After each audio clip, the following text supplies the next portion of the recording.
Welcome friends, self अध्ययन पर GST के अंदर इनपुट टैक्स क्रेडिट के बारे में थोड़ा और डिटेल में जानते हैं। इनपुट टैक्स के बारे में हम पहले सीख चुके हैं। हमने नॉर्मली पढ़ा था कि हमारा जो परचेज करने पर टैक्स होता है उसका हम इनपुट ले सकते हैं अपने आउटपुट टैक्स में से घटाने के बाद। लेकिन इनपुट टैक्स क्रेडिट थ्योरी में हम यहाँ पर और भी जानेंगे कि हम किन किन चीज़ों का इनपुट टैक्स ले सकते हैं। सबसे पहले नॉर्मली हमें पता है व्हाट इज़ आईटीसी। आईटीसी किसे कहा जाता है? आईटीसी का मतलब यहाँ पर है इनपुट टैक्स क्रेडिट से, जो कि इनपुट जीएसटी भी हम इसको बोलते हैं। और जिसका हम आईटीसी ले सकते हैं वो कौन कौन सी चीज़ें हैं, आइए उसको थोड़ा डिस्कस कर लेते हैं। सबसे पहले types of input GST. Input GST के यहाँ पर 3 टाइप्स हैं। सबसे पहले इनपुट्स, जो कि हम गुड्स जो रिसीव कर रहे हैं डायरेक्टली या इनडायरेक्टली बिजनेस में जो हमारी यूज़ हो रही है। दूसरा कैपिटल गुड्स।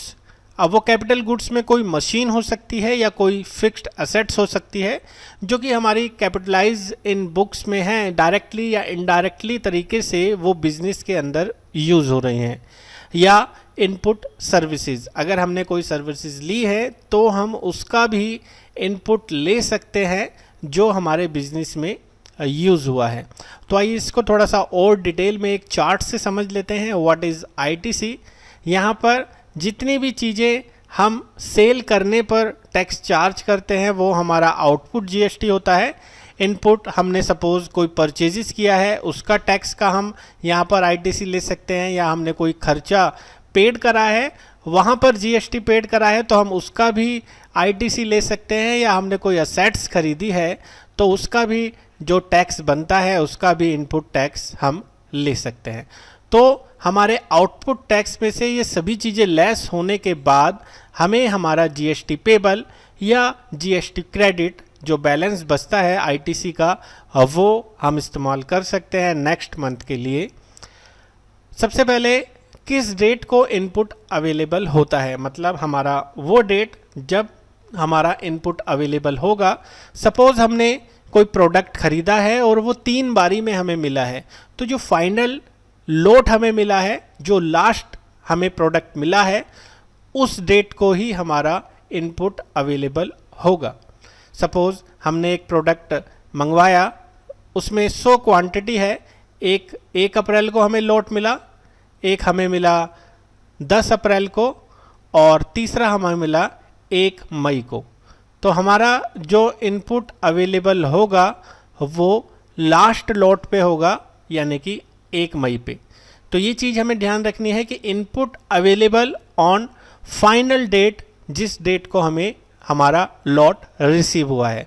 ये उस केस में होता है जब हमें क्वांटिटी कुछ क्वांटिटी के बेस पर मिलता है। तो आपको ध्यान रखना है फाइनल डेट पर ही हमारा, जिस डेट पर लॉट रिसीव हुआ है वही हमारा इनपुट डेट है।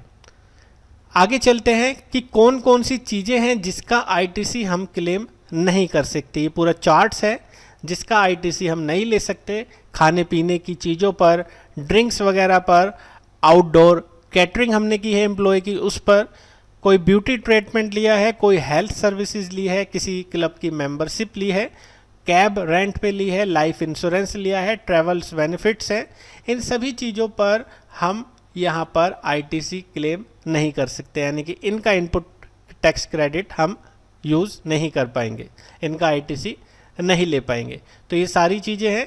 कुछ इंपॉर्टेंट पॉइंट्स हैं कैपिटल गुड्स में। All fixed assets are capital goods even not directly used for production. Suppose हमने कोई लैपटॉप लिया है लेकिन वो प्रोडक्शन में इस्तेमाल नहीं हो रहा, तो all fixed assets are capital goods, तो हमें उसे कैपिटल गुड्स मानना है।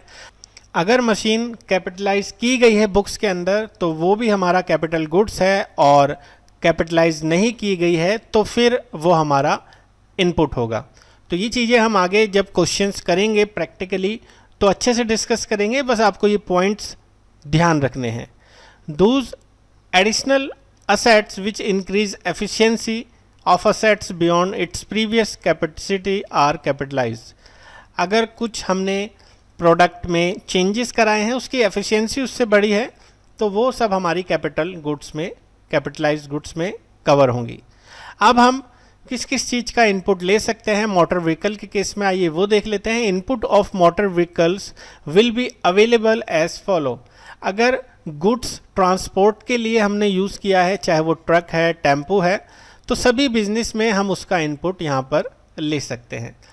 पैसेंजर ट्रांसपोर्ट में तभी कवर करेंगे जब वो कार सेलिंग बिजनेस है, कार या टू व्हीलर्स का, या पैसेंजर ट्रांसपोर्ट बिजनेस है, या मोटर ड्राइविंग ट्रैवलिंग बिजनेस है, तो उसी केस में इनपुट अवेलेबल होगा पैसेंजर ट्रांसपोर्ट का।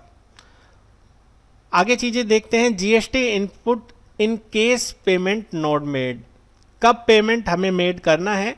जब हमने पूरा के पूरा लॉट रिसीव कर लिया है तो उसकी पेमेंट 180 दिनों में इनवॉइस डेट के अकॉर्डिंग हो जानी चाहिए। क्या क्या कंडीशन है इनपुट जीएसटी का क्रेडिट लेने के लिए, जीएसटीए में क्या क्या क्लेम, ये कुछ पॉइंट्स हम देखते हैं। Person should be in profession of invoice, वो रजिस्टर्ड होना चाहिए, डेबिट नोट या कोई भी डॉक्यूमेंट यहाँ पर रिलीज होना चाहिए, उसने गुड्स को रिसीव किया हो, एक्चुअल में टैक्स पेड किया गया हो कैश या क्रेडिट, और उसने पूरी की पूरी जीएसटी रिटर्न को फर्निश्ड किया गया हो। तो ये कंडीशन है क्लेम करने के आईटीसी को जीएसटी के अंदर। लास्ट डेट थोड़ा डिस्कस कर लेते हैं। जैसे पुराना जो फाइनेंशियल ईयर था 17-18, उसकी जो जीएसटीआर 3B की हमारी ड्यू डेट थी वो 25 अक्टूबर 2018 थी, जिसको बाद में चेंज करके 31 मार्च 2019 तक बढ़ा दिया गया। अभी 2018-19 की फाइनेंशियल ईयर डेट अभी नहीं हुई है ख़त्म, उसको अभी कंप्लीट करना बाकी है। As per 16 of GST form 16 के अकॉर्डिंग यहाँ पर due date of furnishing of return under section 39 for the month of सितंबर, यहाँ पर जो हमें पूरा कंप्लीट करना होगा सेक्शन 39 के अंतर्गत, सितंबर मंथ्स में फाइनेंशियल ईयर का हमें पूरा इनवॉइस जनरेट करना होगा, डेबिट नोट या कोई भी उससे रिलेटेड इनवॉइस, और furnishing of the relevant annual return जो भी पहले आएगा उसको हमें यहाँ पर कंप्लीट करना होगा। तो जो भी एनुअल रिटर्न है वो हमें सितंबर तक क्लियर करना होगा। तो ये हमारा लास्ट डेट है इनपुट टैक्स लेने का, उसे हम बाद में एंड ऑफ द ईयर जब जीएसटीआर रिटर्न फाइल करते हैं तो वहाँ पर इनपुट टैक्स क्रेडिट का क्लेम कर सकते हैं। अगली वीडियो में हम प्रैक्टिकली जानेंगे इन सभी चीज़ों को और समझने की कोशिश करेंगे इनपुट टैक्स क्रेडिट के बारे में। तो एक्सेल में प्रैक्टिकली हम इसको क्लियर करेंगे। आज की वीडियो में इतना ही। बाकी के अपडेशन के लिए जुड़े रहें सेल्फ अध्ययन के साथ। Thank you.